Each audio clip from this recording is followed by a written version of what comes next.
I'll tell you what's messed up. What's hilarious is the fact that one of the most notorious dictators that we've known to exist in the 21st century, especially in the year 2024, has been Kim Jong Un. What happens when this one goes away? Funny enough, what started as a weird campaign wherein they would, and by they, I mean the North and the South, would end up sending weird balloons filled with junk. The North would send poop balloons, garbage, anything they could possibly find. Rat bones, that's probably everything, and poop. And the South would be, well, gracious enough to send propaganda across. Very commendable, some would say. Others would argue different. Others would paint a picture as to why are you even engaging with a madman? Well, there is more to it than meets the eye. Pretty evident. But what I would say, what I would rather suggest, is the fact that look into it from the grassroots level, right? Does the culture have significant intertwining? Yes, it does. Can you negate the fact that the North and the South were once one combined Korea? No, you can't. Should you ignore the fact that there are historical ties there?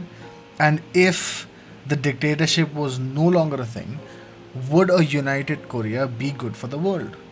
Yes, in every facet. No one can ignore that fact. But then again, it's way more complicated than anyone can put a nicely tied bow on and be done with. All of that brings me back to one very crucial question: the borders. Now, see, South Korea is pretty independent, if you will. It's got the United States blessing, great people, great culture, K pop, the world loves and adores, the skin industry, Samsung, everything. Yeah, they've got some animosity with Japan, but hey, that's from a time where people were going apeshit, so there's not really much you can do about that. But the North has one of the longest borders with China and is also capable of being one of the most lucrative things that happens to the Korean Peninsula in a long time if they two merge back together. But all of this boils down to what? It boils down to the fact that Kim Jong Un will not always be around. Will he be around for another 5, 10, 15 years perhaps? Maybe. Maybe not. The major news platforms today have been covering his health in particular in various facets. And turns out that he's a chronic smoker, he's a chronic drinker, and he's got high blood pressure, diabetes, maybe some underlying conditions that no one knows about yet. But he is seeking medication from the West. And well, he's got the entire treasury of North Korea at his disposal when it comes to fixing him up, if you will. And yet, there is a scholarly debate that is ensuing, which highlights the fact that there is going to be a next in command. Who becomes the next dictator? He doesn't have a son that he can blatantly push the entire regime onto, but there is his daughter. Who is to say that his daughter's approach is also going to be exactly the same way? Maybe, just maybe, Kim Jong Un's daughter is the way the North and the South finally settles their disputes. The North opens up its borders, globalization does its thing, global trade thrives, and well, China can no longer just brush every shady thing that it wants to do on North Korea. But what happens if that is not the case? Could she be labeled as more ruthless, maybe more conniving, maybe more, let's just say, secretive than her dad? See, both sides of the equation. Either you can be optimistic or you can be pessimistic. Can you be of the thought process that everything is going to change once she takes over? Yes. Can you also be on the other side of the equation and state that nothing changes and everything gets a lot worse once she takes over? Yes. But there is little to know about her. Now, recently, something sparked a debate all on its own accord. And that was this thing that happened, wherein you can see a podium selfie with the North and South Korean athletes at the Paris Olympics. Now, some that aren't aware of the entire situation that's been going around in the Korean Peninsula for a while will negate this picture and be like, hey, so what? It's just a picture. And in some capacity, yeah, it is just a picture, but it's also an iconic picture wherein you can understand athletes from the North and the South have a common heritage. There have been occasions wherein they've had one common Olympic introduction. Both teams were introduced as Korea. And even I believe there was some controversy in this Olympics as well, wherein the South Korean team was introduced under the gambit of the North Korean team. Also, they were not labeled the right team, so it was People's Republic of North Korea. I mean, People's Republic of Korea as opposed to the Democratic People's. Complications, technicalities, and all of that. The DPRK and South Korea essentially not happy with it. But then they won medals, table tennis, and there was some weird camaraderie that people saw. A lot of people were shocked by it. People from South Korea and North Korea were pretty happy with it. Now, South Koreans can make their expressions known by going on the internet, posting, but the North, who knows what the people of the North actually felt about this very moment. They won a medal. It's a gold medal. It's a big deal. It's the Olympics. Should they be happy about the fact that they were, well, in a way, celebrating with the counterparts on the South? Given the fact that recently there has been some build-up of animosity again? Give or take, right? Very confusing for some. For others, a very clear picture to the fact that the gates of a united Korea are still very much prevalent and can be opened, which would mean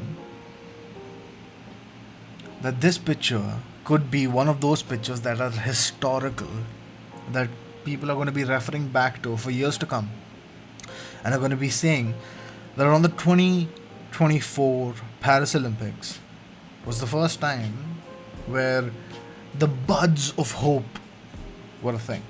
Now, I know I sound very unaware of the fact that better things have happened in the past. Then the North and the South were in better terms, and the relationship was not as sour as it is today, and I'm completely aware of that. But you see, the internet remembers only so much. There is a lot on the internet. It's an archive that lasts forever, but then the people that consume the internet only remember so much. So in the year 2024, it's a big deal that the North and the South, despite them having a little bit of an animosity going on, wherein, of course, the exchange of balloons and propaganda is going on, and yet when the Olympics takes place, the world is watching. All cameras are on this very moment, and you see a ray of hope. But here is where things get really interesting. So Kim's daughter might be under training to become the next leader. Kim Jong-un is her name. If I'm butchering that, I do apologize. What's funny is she's as tall as her dad already. Funny. But does her actually being here make a difference? People can hope, people can dream. What people don't really understand, and this is something that I've observed lately, is the fact that Kim Jong Un is becoming a lot more lenient, a lot more, let's say, I am going to be taking care of my people as much as he can. And the best example for that is this video that came out of North Korea. So, the monsoons are here in Asia. For those of you that are not from the subcontinent, you might not be aware, but monsoons are a big deal. There's lots of flooding that goes across numerous nations. People are battling for their lives, properties being damaged left, right, and center, and it's dangerous. So, why would Kim Jong Un, a ruthless dictator who has been known to not let people eat, who has been known to send people to concentration camps, who has been known to be spending money on lavish lifestyles that, well, break the back of his own people, be willing to get onto a boat and then traverse flooded regions of North Korea, portraying the image that he is going to be more lenient towards his people? Is this the influence of his daughter? Could this be the new Korea? Could this be the new North Korean regime? A regime that is more centric on its people? Some might argue yes, some might argue no. I argue watch the video. That's what I argue for. Look at this. No one 10 years ago would ever believe such a video if it ever came out. They'll be like, no way. Kim Jong Un from his high tower? Yeah, maybe he made a call or two, maybe he inquired, maybe he looked around, maybe he saw some pictures, but that's it. The fact that he's on that boat with those rescue teams, the fact that he has his so called entourage on the boats, scouring North Korea, especially the flooded areas, and trying to take account of what the rescue operations are like, makes everything very, very interesting, if you ask me. Now, of course, the legendary train that he travels in across North Korea. But what does this leave us with? Well, it leaves us with a few questions.